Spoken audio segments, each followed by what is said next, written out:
ये खबर KR मंगलम university द्वारा प्रस्तुत की गई है। नमस्कार दोस्तों, जब भी हम किसी ताकतवर पासपोर्ट की बात करते हैं तो हमारे दिमाग में सबसे पहला ख्याल आता है कि उस देश के नागरिक कितने देश में बिना वीजा घूम सकते हैं।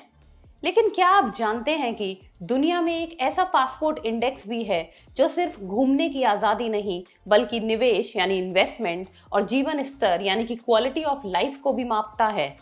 जी हाँ, हम बात कर रहे हैं ग्लोबल पासपोर्ट इंडेक्स 2026 की, जिसकी 5वीं एनुअल रिपोर्ट हाल ही में जारी की गई है।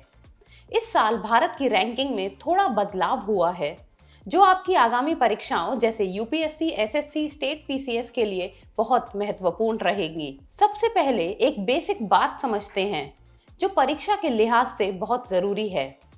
अक्सर छात्र हेनले पासपोर्ट इंडेक्स और ग्लोबल पासपोर्ट इंडेक्स में भ्रमित हो जाते हैं। जहां हेनले इंडेक्स केवल वीजा फ्री एक्सेस पर आधारित होता है, वहीं ग्लोबल पासपोर्ट इंडेक्स यानी कि जीपीआई को ग्लोबल सिटीजन सॉल्यूशंस यानी जीसीएस नाम की एक प्रसिद्ध रेसिडेंसी और सिटीजनशिप एडवाइजरी फर्म जारी करती है। यह इंडेक्स किसी भी पासपोर्ट की ताकत को 3 की पिलर्स और 14 इंडिकेटर्स पर मापता है। फर्स्ट, इनहैंस्ड मोबिलिटी इंडेक्स, इसका वेटेज है 50%। सेकेंड, इन्वेस्टमेंट इंडेक्स 25% वेटेज और quality of living index 25% weightage. यानी यह सिर्फ इंटरनेशनल ट्रैवल की आसानी नहीं देखता, बल्कि यह भी देखता है कि उस देश के पासपोर्ट पर दूसरे देशों में रहने, काम करने और निवेश करने के क्या फायदे हैं। अब बात करते हैं सबसे जरूरी आंकड़ों की। साल 2026 की इस रिपोर्ट में कुल 197 देशों में से भारत को 125वां स्थान मिला है।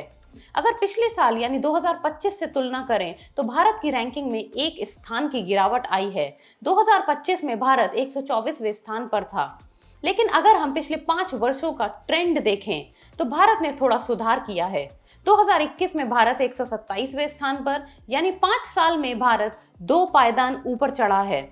सबसे दिलचस्प बात यह है कि इस साल भारत का कॉम्पोजिट स्कोर 45.1 रहा है, जो पिछले 5 सालों में सबसे अधिक है।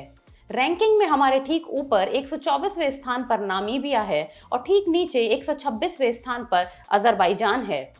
आइए इसे और गहराई से समझते हैं और देखते हैं कि भारत ने तीनों कैटेगरी में कैसा प्रदर्शन किया है। पहला, इनहैंस्ड मोबिलिटी इंडेक्स। इसमें भारत 136 पोजीशन पर रहा, जो पिछले साल से एक पायदान नीचे है। इस रिपोर्ट के मुताबिक भारतीय पासपोर्ट धारकों को 26 देशों में भी वीजा फ्री या वीजा ऑन अराइवल की सुविधा मिलती है, जिनमें भूटान, नेपाल, जमैका, मकाओ, तुनिशिया और बारबाडोस जैसे देश शामिल हैं। दूसरा, क्वालिटी ऑफ लिविंग इंडेक्स। यहाँ भारत के लिए एक बहुत अच्छी खबर है। भारत इस इंडेक्स में 11 पायदान की छलांग लगाकर 118वें स्थान पर पहुंच गया है। पिछले साल भारत 129वें स्थान पर था। यह इंडेक्स हेल्थ केयर, एजुकेशन और पर्सनल सेफ्टी जैसे कारकों को मापता है। तीसरा, इन्वेस्टमेंट इंडेक्स।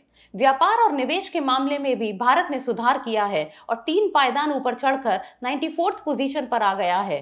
यह दिखाता है कि भारत की मजबूत होती अर्थव्यवस्था और बिजनेस अपॉर्चुनिटीज को वैश्विक स्तर पर सराहा जा रहा है। चलिए अब नजर डालते हैं दुनिया के सबसे शक्तिशाली पासपोर्ट्स पर। इस साल ग्लोबल पासपोर्ट इंडेक्स 2026 में स्वीडन ने दुनिया के सबसे मजबूत पासपोर्ट के रूप में पहला स्थान हासिल किया है। इसके बाद शीर्ष 10 देशों की सूची कुछ इस प्रकार है। पहला, Sweden. Switzerland, Finland, Germany, Netherland और डेनमार्क संयुक्त रूप से 5वें स्थान पर हैं।